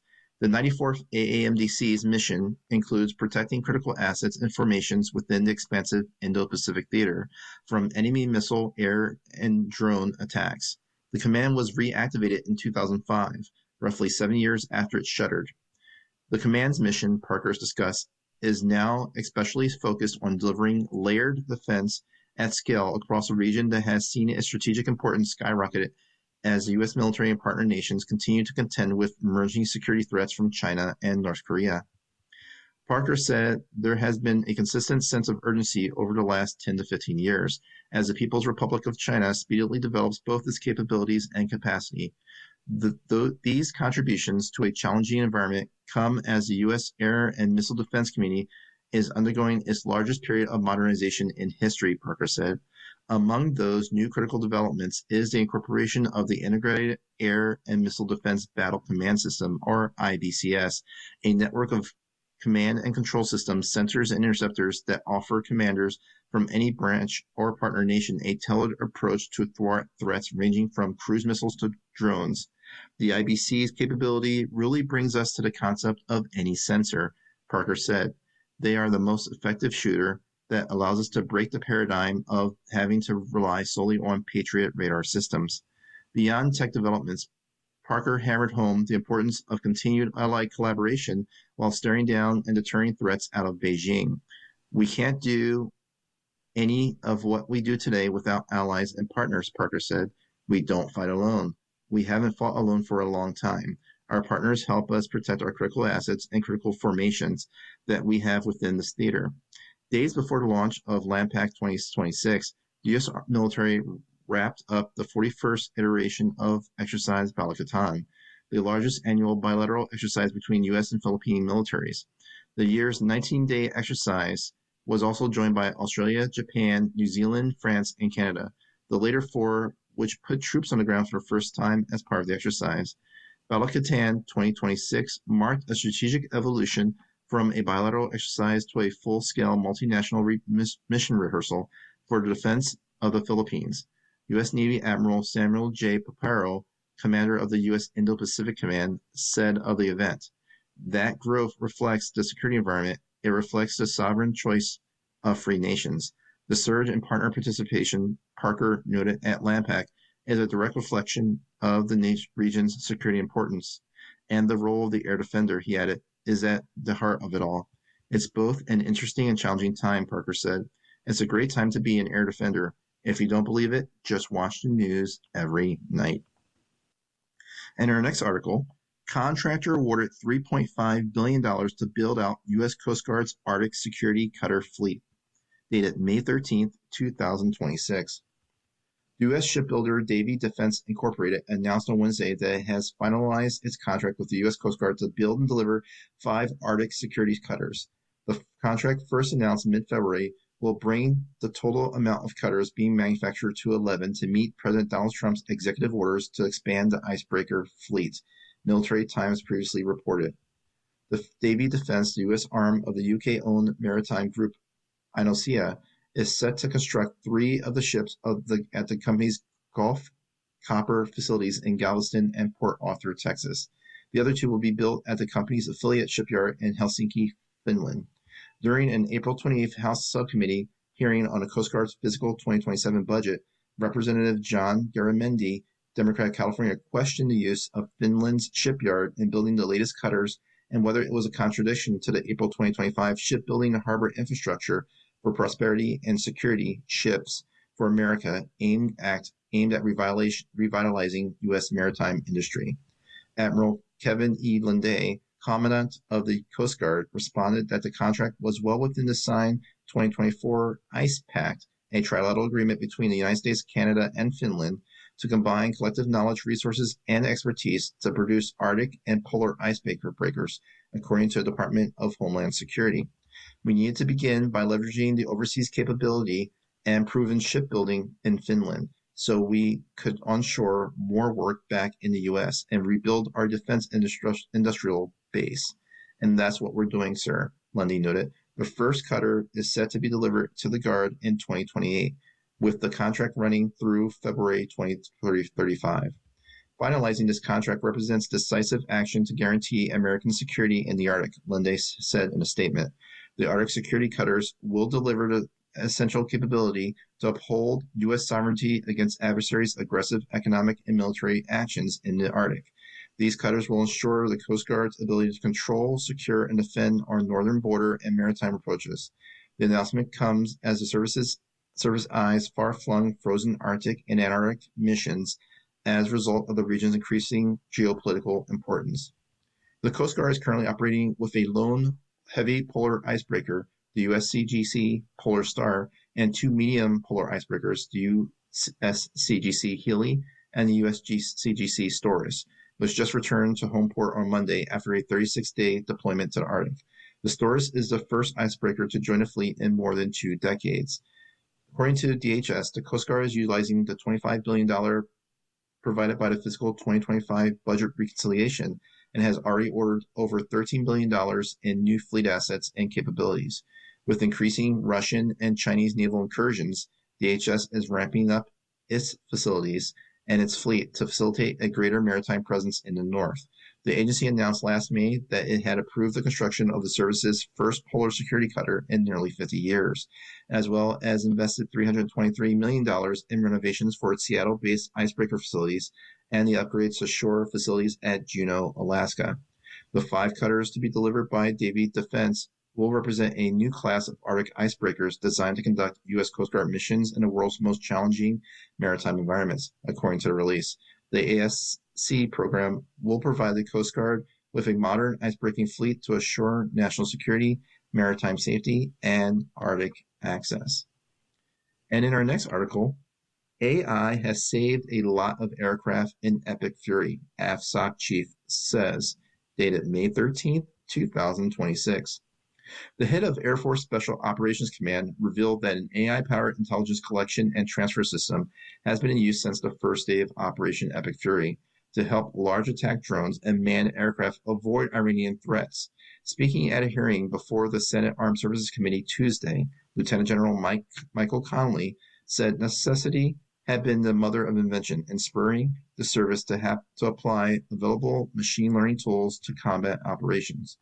On the first day, they realized that our MQ-9 Reaper drones and other aircraft were at risk in a very hostile environment, and they were able to take some smart people using artificial intelligence tools and put humans on the loop instead of in the process the whole time, and move top-secret national-level intel, Connolly said, referring to his small team of AI tech specialists.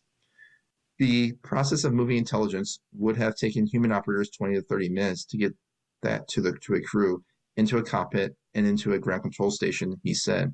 Instead, Conley said 9 crew members were able to use AI bots to convert applicable data to a secret clearance level and make it available in the cockpits of the aircraft all within 2 to 3 seconds. We have data that indicates we've saved a lot of aircraft over the last 60 days using that tool just to provide a better battlefield situational awareness, Conley said. Conley also confirmed the Air Force was using its AI power exploitation and dissemination tools to help intelligence analysts process huge amounts of complex data, including full motion video. In a very heavy human-intensive process, they've been able to use AI again, just smart humans getting together, figuring out solutions in order to proliferate that information across the intel community in seconds, rather than what could take hours in normal processes, he said. So we're learning every day that we're getting better every day. To date, 2 U.S. aircraft have been down by hostile fire over Iran, an F-15E Strike Eagle fighter jet and an A-10 Thunderbolt attack plane. 3 more F-15s were lost to friendly fire over Kuwait. Reportedly, some 24 Reaper drones have been destroyed by Iran over the Strait of Hormuz and elsewhere. An Air Force F-35A Joint Strike Fighter also sustained severe damage over Iran.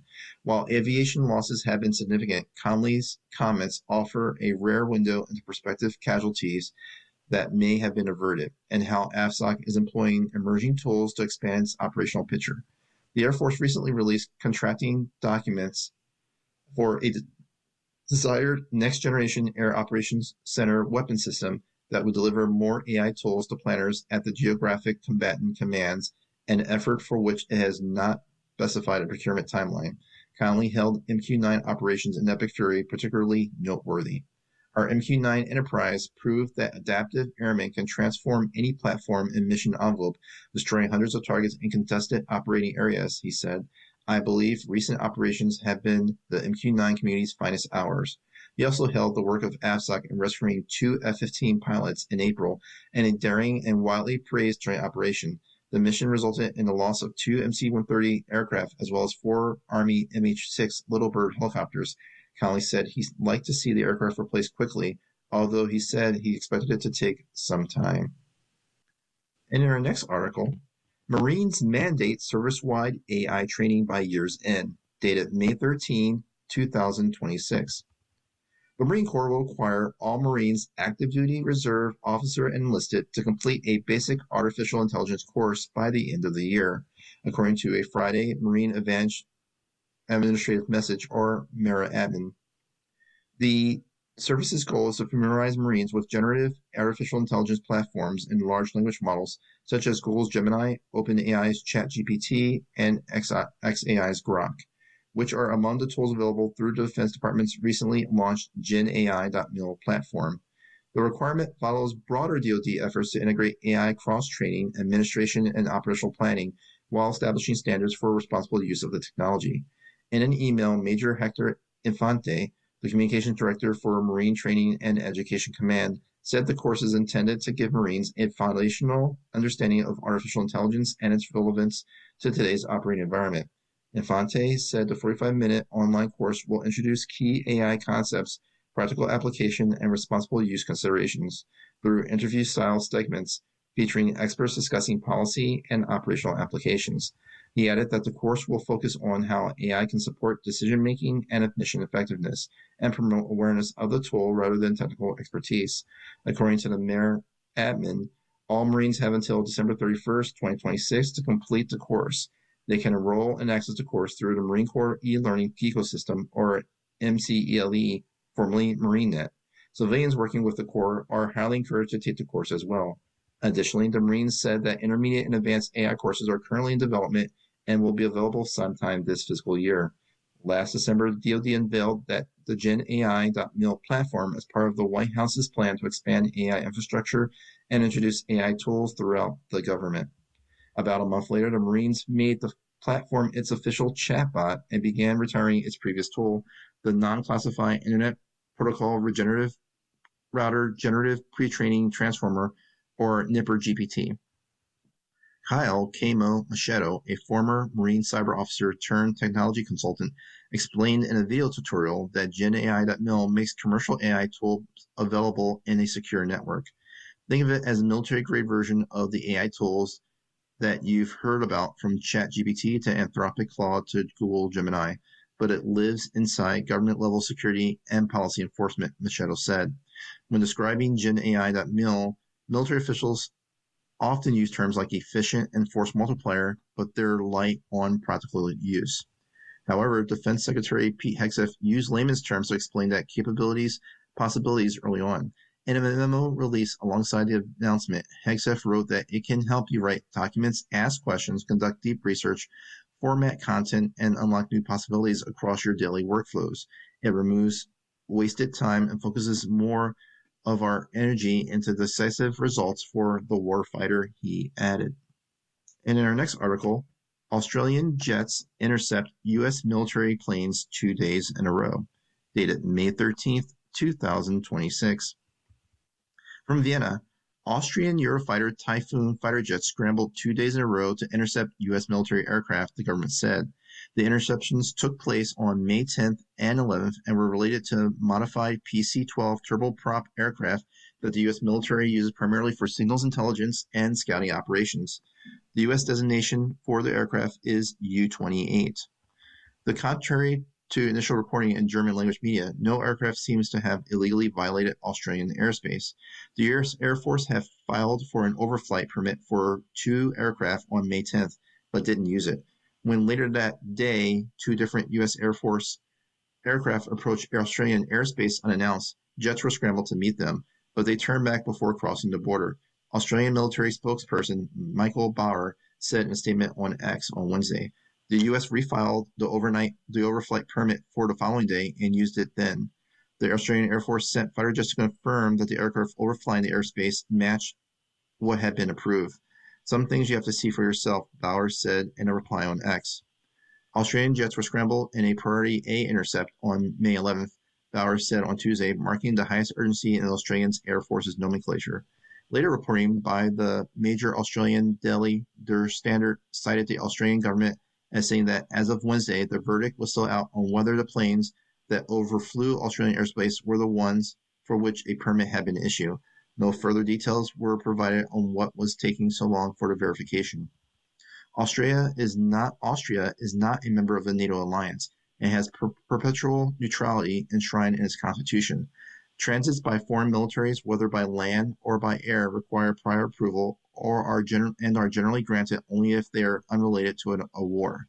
Austria was the 5th European country to close its airspace to U.S. activity related to the war in Iran, with the country's vice chancellor, Andreas Babler, saying that Austrians want nothing to do with Trump's politics of chaos and his war.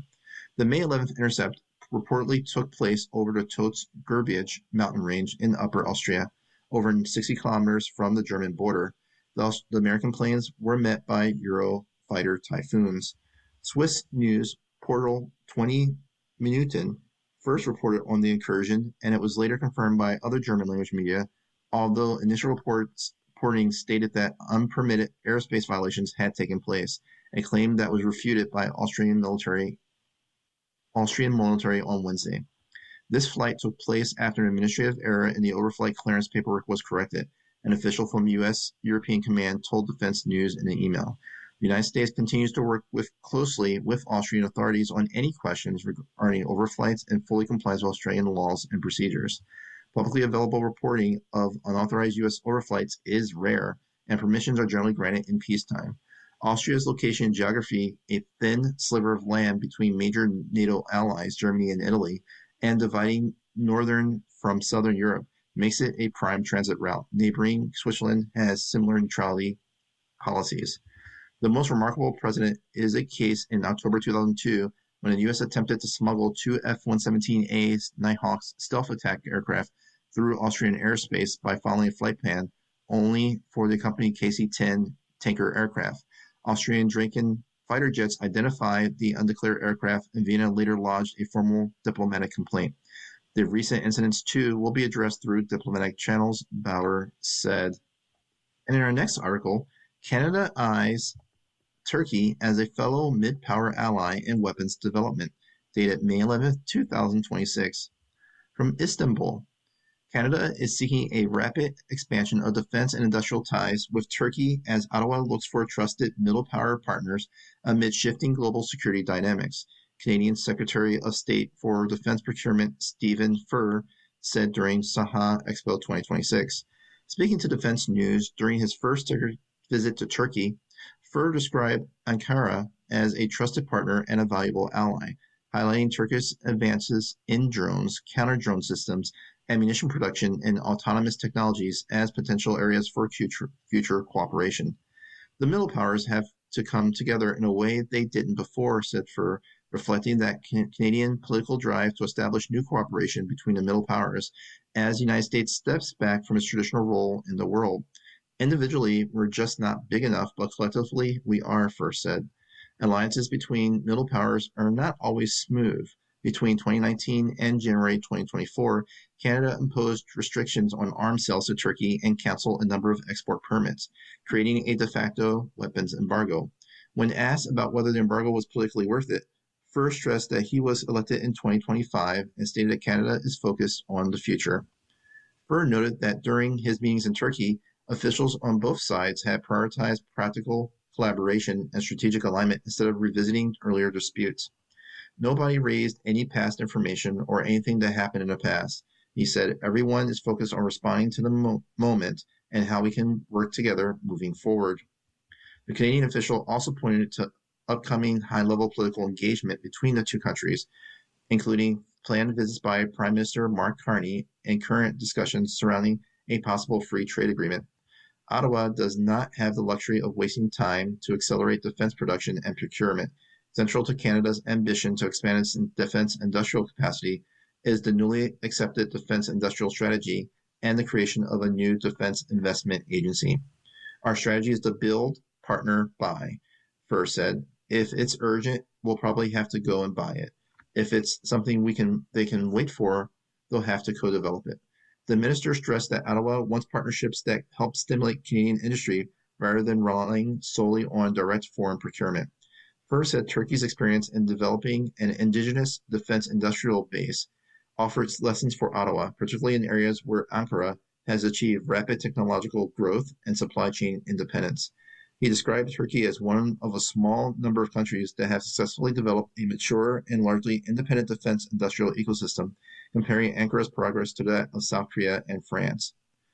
There are several sectors where Canada and Turkey could develop capabilities more rapidly. Ammo production is one, drones, counter-drones, those are pretty obvious places, Furr said. He also suggested future cooperations could include co-development programs rather than simple off-the-shelf purchases, particularly in areas where Canada seeks faster capability growth without starting entirely from scratch. Ottawa's interest is not limited to procurement opportunities.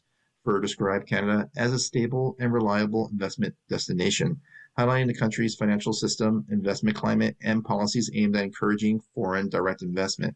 The Canadian efforts in building a broader relationship with Turkey have already started to bear fruit. The Strategic and Unmanned Systems Research Center, or SISM, of Local Safine Shipyard has signed a Memorandum of Understanding, MOU, with Canada-based Kraken Robotics during the Saha Expo 2026 here this month. As part of the agreement, Kraken will work with SISAM to integrate the Catfish Toad synthetic aperture sonar system into its mission planning software and develop automatic target recognition capabilities. Well, I'm afraid this is all the time we have for now. Thank you for listening to Military Times. My name is Mark Love, and I hope that you'll join us next time. Coming up next in the Niagara Frontier Radio Reading Service, we have episode number 1 of 1929 by Andrew Ross Sorkin. At 3 o'clock, we have Smithsonian Magazine, and at 4 o'clock, we have a special presentation of Spider-Man Life Story from Comic Story on YouTube as one of our many new comic book features. Stay with us.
following program is intended for listeners who are blind, have low vision, or have another print disability